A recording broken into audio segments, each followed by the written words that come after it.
What is the difference between a creative man and a destructive man? That's a supreme question, a very important question. It goes to and it's very important to ask these kinds of questions because there are different kinds of human beings walking around in the earth.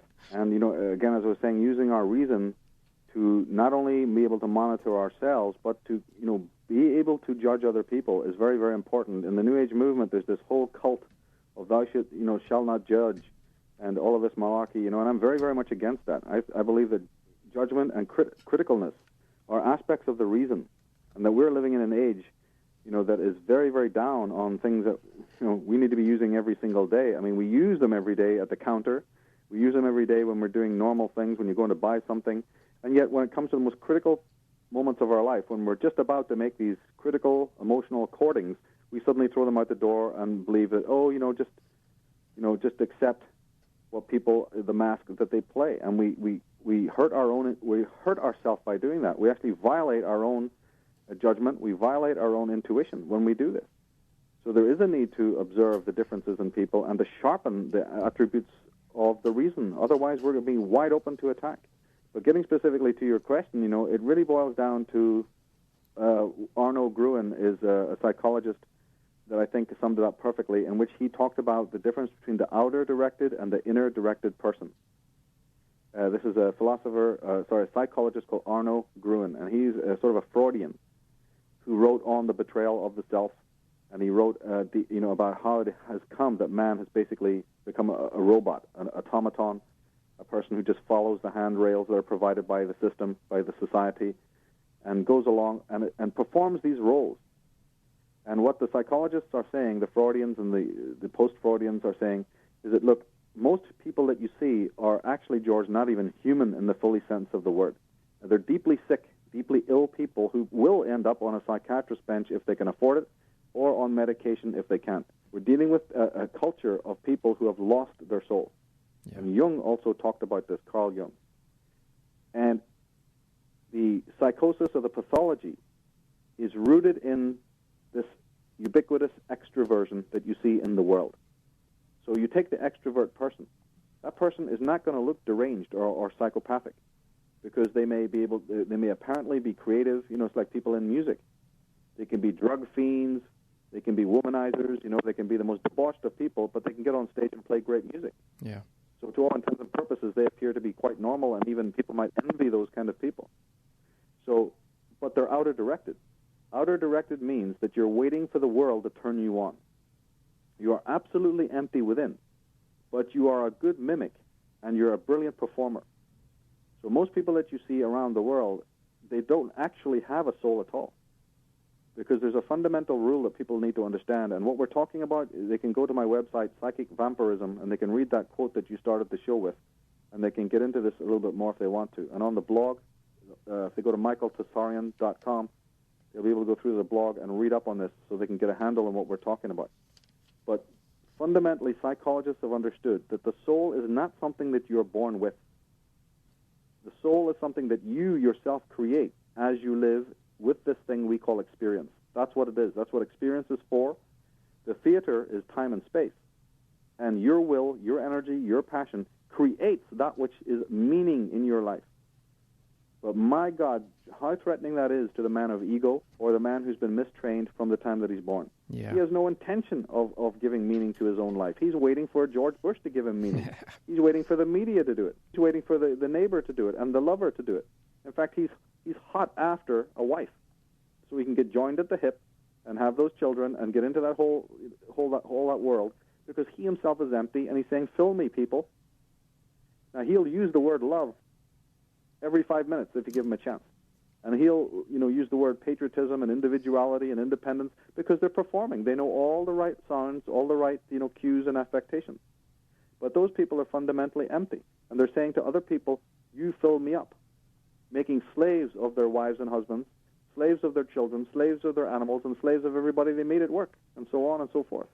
The creative person is the inner-directed person who can live in the world and enjoy the stimuli. It's not that you become a hermit or a monk. No, he can enjoy the movies and the music and the larks and the fun and all that the world has to offer. But he is not empty should that stuff not cease to exist. It doesn't guide him. He has an inner life, an inner enriched place that just, works. Yeah. He's able to manufacture and create for himself what is needed. Culture, civilizations at one time were able to do that, long before the time of, the entertainment industry. People performed, people dressed up, people did mimicry, people did puppet shows, people composed music, you see. People sat around the fire and told stories. They entertained one another. They entertained each other. The individual must have an inner life. Yeah. That person is much less likely to be vampire. He's going to be heavily vampirized, but he's a person who is full of his own enrichment. Now, the psychologists have discovered that of the two kinds of person, the extrovert or the introverted kind of person, the extroverted people are the easiest to hypnotize by far. So what does that tell us? It tells us, for one thing, not that extroversion itself is bad, but the ubiquitously, extrovert person is already under hypnosis. He's already a person who's bought into a lie, bought into the collectivized stuff, which is the fashions, which is this maniacal, the fashion statement is one thing, is one version of this. It's not the only one. So it's not like, you have to blame people who are into fashions, but fashion is one aspect of the consensus, that you have no sense of self whatsoever, that you've got to be, what the world is telling you and what the media, is throwing at you. Mm-hmm. But it goes way deeper than that. And therefore, the person who is inventive, they are these extroverted people who know how to jump through the hoops. It's exactly the same thing you get in the academic world, the people who jump through all the hoops that the state provides and say, well, now I got a PhD, I must know things. Yeah, can regurgitate well. Yeah, but I must be intelligent because, look, they've given me my medal. They pinned me. They pinned a medal on me. They've told me I'm a PhD. I must actually know something. Yeah, I have all these letters after my name. That's it. And yet they know nothing. There's not even a single creative person amongst most of them. And they're not mavericks. In fact, they'll go after the mavericks. Those people now believe that they're the academic police who are going to tell the Immanuel Velikovskys and the Dr. Wilhelm Reichs that they don't matter. You see, so we have this kind of tyranny going on in our world. Yeah. The creative person, he's completely different creature. Completely different creature. He's inner-directed. He's not waiting for the stimulus to turn us on, and he's not playing a role. He's not performing. In fact, he actually refuses to perform. He's something of a rebel. Yeah. He tries to not conform to any kind of pattern whatsoever and gets very upset when you try to, compel him to do so. That person is a truly creative person, even if he doesn't produce anything. He just himself is a creative person. He's alive. Oh, yeah, he's alive, and most likely he will create things, amazing things. But you see, he will be an outsider. He will be the person who is the outsider because he's on the journey of looking for the truth of himself. The person who's conforming to the handrails of the world and to the conveyor belt, and who's basically has basically given up being a true person, being a true individual, given up finding out who they are. This individual will be automatic, and it will be the media and society and the government and all the rest of it that provide the scaffolding for the security that is required in that person. And this is what is happening all over the world today. Yeah. And that's why then people can turn around and lament that they don't have Bachs and Beethovens anymore and Rembrandts anymore. Well, actually we do. It's just that you don't appreciate them and you crush them whenever they should show their spirit. Yeah. Whenever they try to act individually, you shoot them down. Yeah, you want to stop them, you want to get rid of them because they're not following what everyone else is doing. That's right. And we don't even give them the breathing space to then maybe develop. One of the greatest adversaries in our world is time, the way that time is manipulated and the way time is managed. The people don't even have a moment now to even finish a thought. They don't even have a moment to finish a sentence before they're being cut off by some other jerk sitting there, claiming to be a friend. Mm-hmm. Nobody even knows how to listen to another person anymore. And because we're in a culture of that, where it's perpetual, absolutely wall-to-wall, perpetual, how then can a person follow their own thoughts if they're not permitted by their friends to do so? So it's so deadly. It absolutely creates epidemics. It's a vicious cycle. People who have not even got the length of duration from one thought to the next, George, because the media has already jumped in there, or your friends are just wanting to cut off and blab what their life is about, and nobody listens anymore.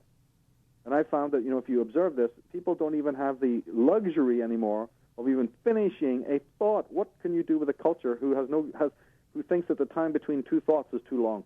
Yeah. Well said. Incredible, isn't it? Yeah. Yeah, I tell you, and you've just defined a very limited number of people, unfortunately. Yeah, but you can turn it around, because again, people will change when times get hot. Yeah. So even as much as the trouble that happens in society, or it seems that all is woe. I don't know. It's a strange quirk of human fate that they only change when their ass is on fire. So and sometimes I look at the darknesses in the world, and I don't complain about it, because I say, look, when everything's going rosy, because people have better food than they've ever had, they got the greatest kind of technology, they have more freedom than they've ever had in the ages of the past, they have more leisure time, they have more perks, people can travel, they can see the world. My goodness, if you compare our world just to the agricultural or industrial revolution, we have so much laid on, it's unbelievable. More privilege. And yet, 3/4 of the world is still starving. There's young children, even in America, who are starving. So there's problems, but you also have to look at the positive side of it to say, well, we need to really then use the positive privileges that we've got for the absolute best that we can do. Because, our forefathers didn't even have that. So things can turn around, but it just seems that until times get really tough for some reason, the human being does not value, because they've had the greatest music. You just played Jethro Tull. I couldn't survive it without listening to bands like that and that kind of music. People have had the greatest music. They've had the finest movies. They've had the finest books. They've had the greatest, columnists. You've had Lord of the Rings. Is there something out there that hasn't already told people the greatest stories, the greatest mysteries, the greatest myths? The whole story of virtue. We're talking about psychic vampirism. What was Professor Tolkien talking about of the Dark Lord? Where he has to give you a ring so that he can suck you dry of all your life force. Look at poor Gollum. People are familiar with the story. Sucked dry of his energy until he becomes basically a shadow. So tell me where it is that we have not been taught. And the greatest songs and the greatest, the tradition is there. It's all in your face. Fundamentally, there's certain people who just will not face it. Yeah, and it's so easy, too. All you got to do is stop and listen. But, again, it doesn't happen until there's trauma and pain in life. Schopenhauer said, without pain, life is meaningless. And as much as you want to, rebel against statements like that, people prove it every day. Yeah. Until trauma or pain comes into their life, until the universe visits adversarial energy on you, you don't get down to what is fundamental. And I wish it wasn't like that, but it is. Unfortunately, it is that people only, they will not wake up without a shock or without some trauma. And now, you can manifest that trauma even on the social level. You can hire politicians to go out and murder in your name. If that makes you happy, if your whole inner violence, your violence towards yourself is so severe, then, of course, then we enter into this whole situation in which we have the nemesis, the shadow in the world, and the whole guilt complex that's operating in people that keeps them in these inauthentic lifestyles. So the human being needs a radical change of their psychology, and I believe those days are coming. I believe that they're not going to get away with it because nature has its own purity, its own methodology for waking people up. Yeah, I've often thought that no matter what we do, Mother Earth will, kick us in the butt when it's so needed. Even if you get into the science of it, Bruce Lipton, 99 point something is our unconscious mind, the little part that we use that causes all our problems. It's only the smallest part of ourselves. So we have another brain, another mind that is tapped in, to the universal matrix.